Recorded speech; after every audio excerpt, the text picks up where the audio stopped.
I don't care if you are a Forex trader or a futures trader. I don't care. This concept is crucial, in my opinion, to having consistency and longevity and where your analysis begins.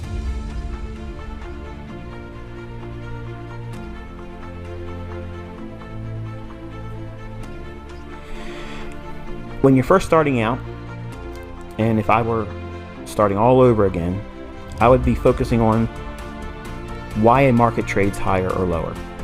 What makes it trade higher and lower? And it's not buying and selling pressure. Okay, markets don't go up because buyers are pushing it up. Before a buyer can pay for the asset class at a higher price, it has to be offered at a higher price. There's this disconnect between what people think the markets are doing and how they book and the reality. Buying pressure is not offering that higher price, because if that's the case, why is it that there's markets that go from one price, and I'll use a commodity as an example.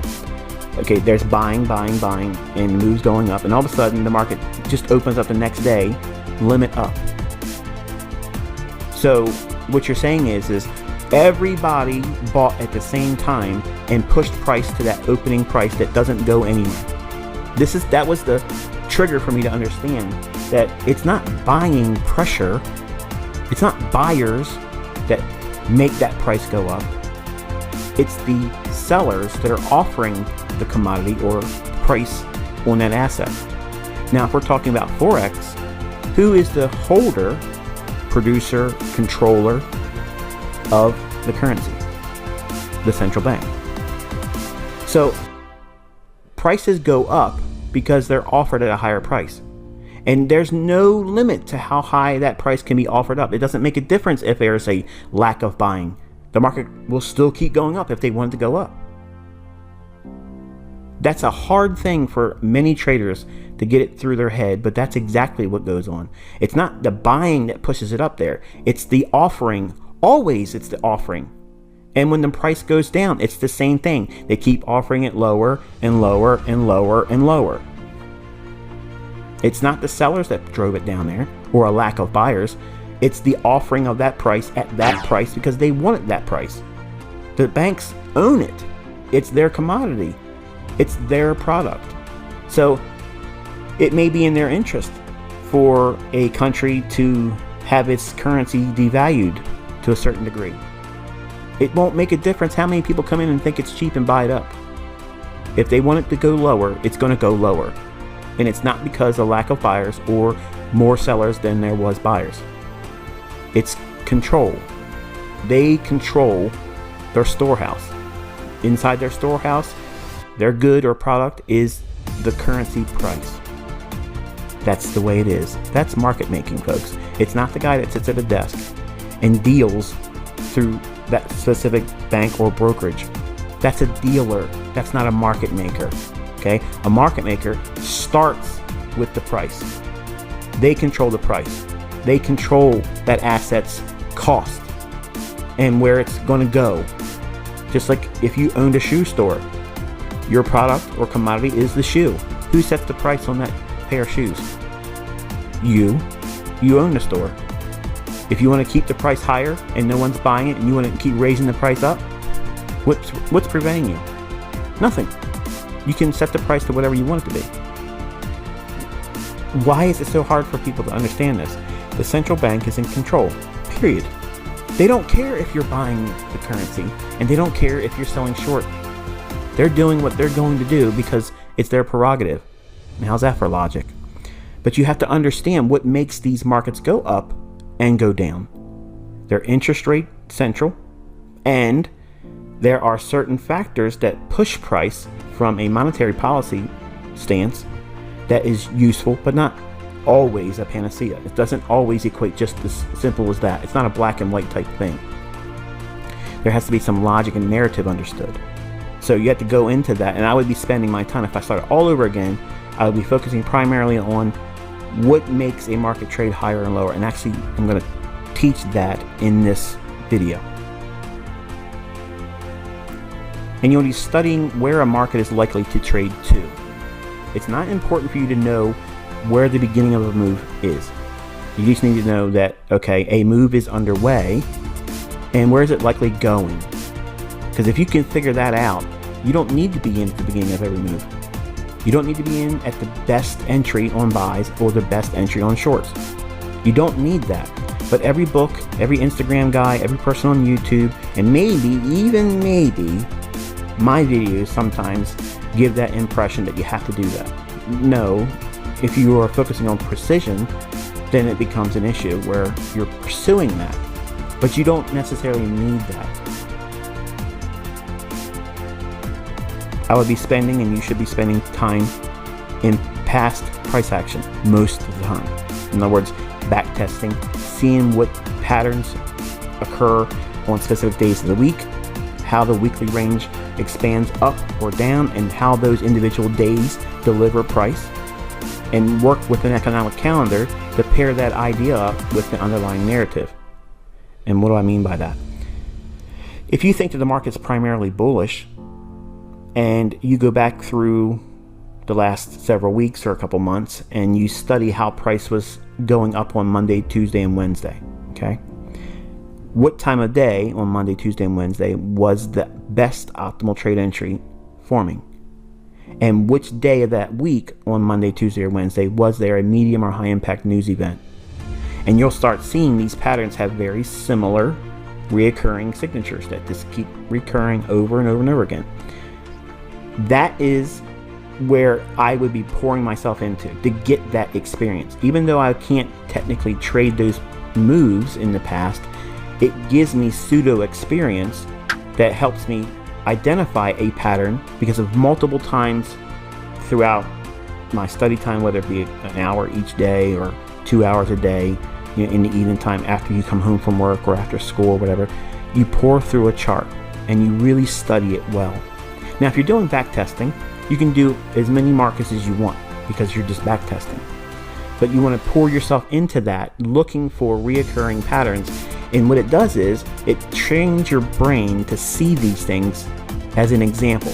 And over time, how they look like one another, but they're not exactly the same, but they have very similar characteristics. That is the beginning foundation to you being able to see them form before they actually start moving in your favor on the hard right edge of every chart. Everybody wants to kind of like cut that part out, but back testing and study in hindsight is absolutely crucial. Nobody, not one profitable trader that makes money or made wealth out of trading ever skips this part. It's always there.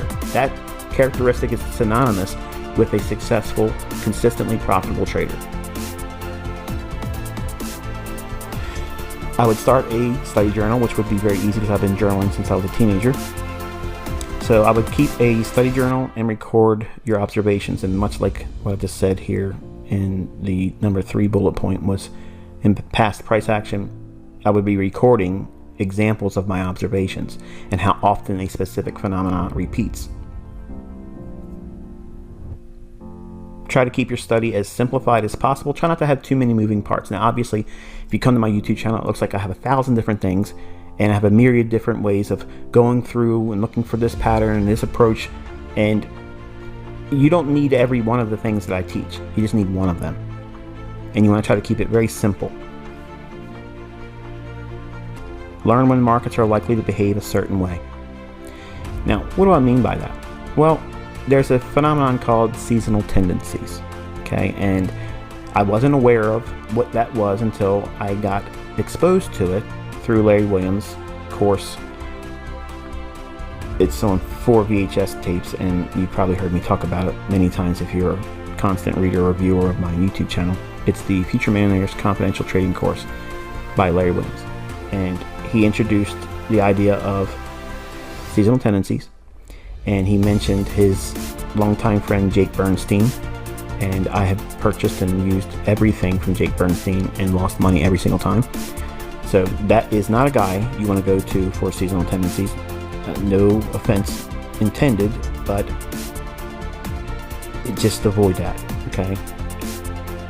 The gentleman that Larry Williams referenced in that course, this was in the year 1995, was Steve Moore. And actually, I'll show you a sample chart in this recording and show you what it is that a seasonal tendency is and what it's useful for.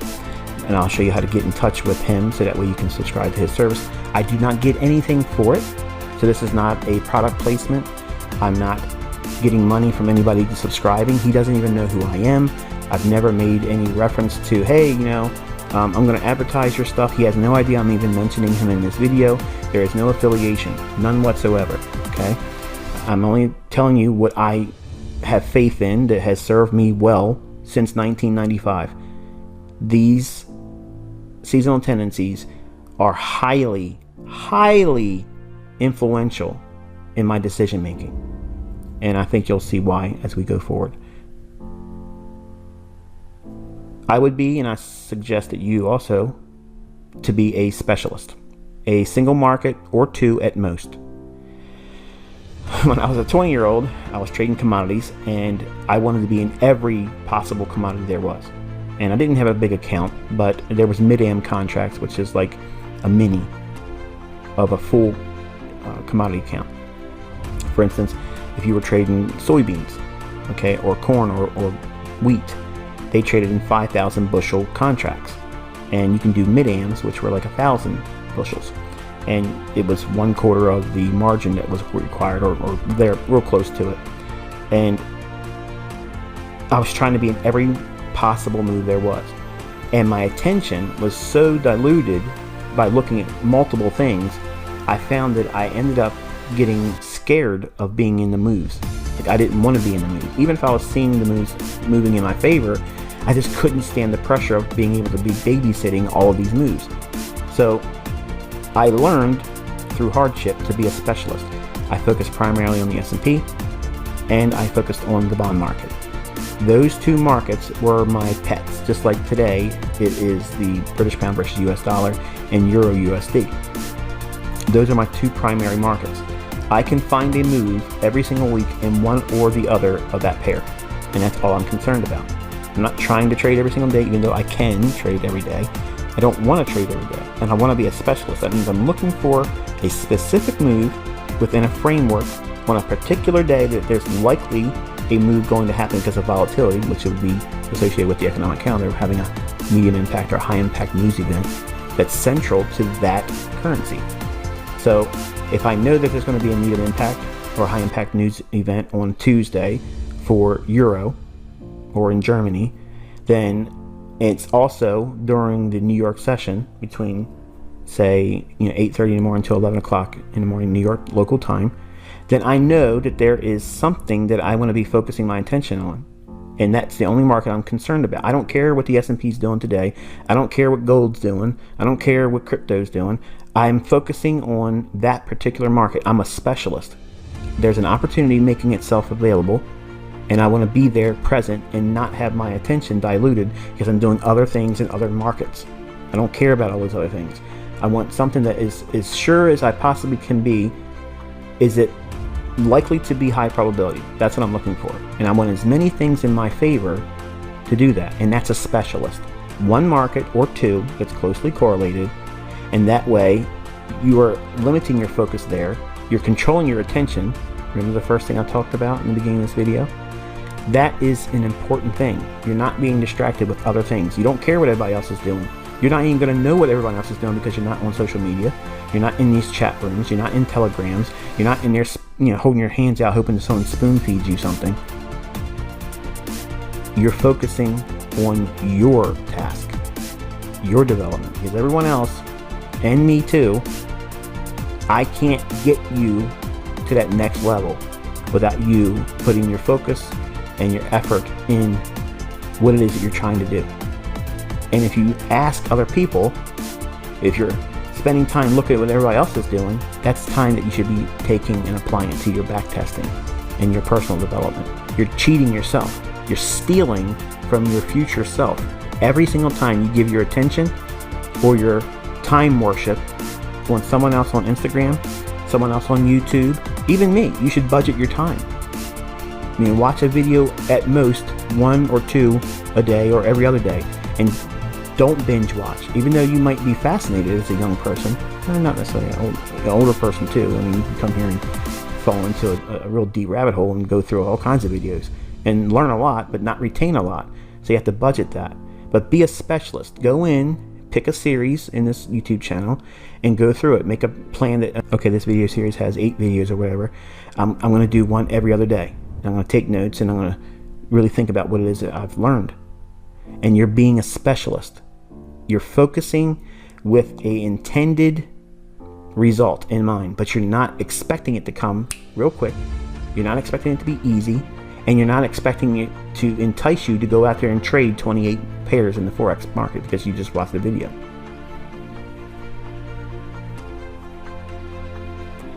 Centralize your efforts on a single model. Now, what's a model? Trading plan or a script that you follow as a routine. What's your process? Okay, but in short, what's your trading plan? Trading plan to me just sounds like it's too vague.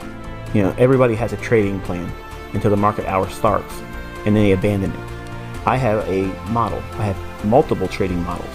They are very specific. They are very articulate. They don't speak in vague terms. It's very binary. If this happens, I'm looking to do this. If this hasn't provided the information for that to be true, then I wait, or then I do this. It's a very specific recipe, okay, that I follow, which is an algorithm. That algorithmic theory helps me go in and make decisions and tells me when to wait for more information and not execute yet, or now is the time to execute. Where does my stop go?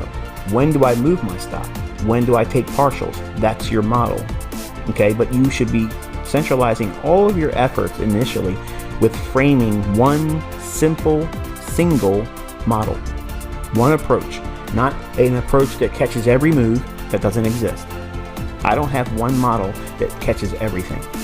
I have unique models for specific market conditions.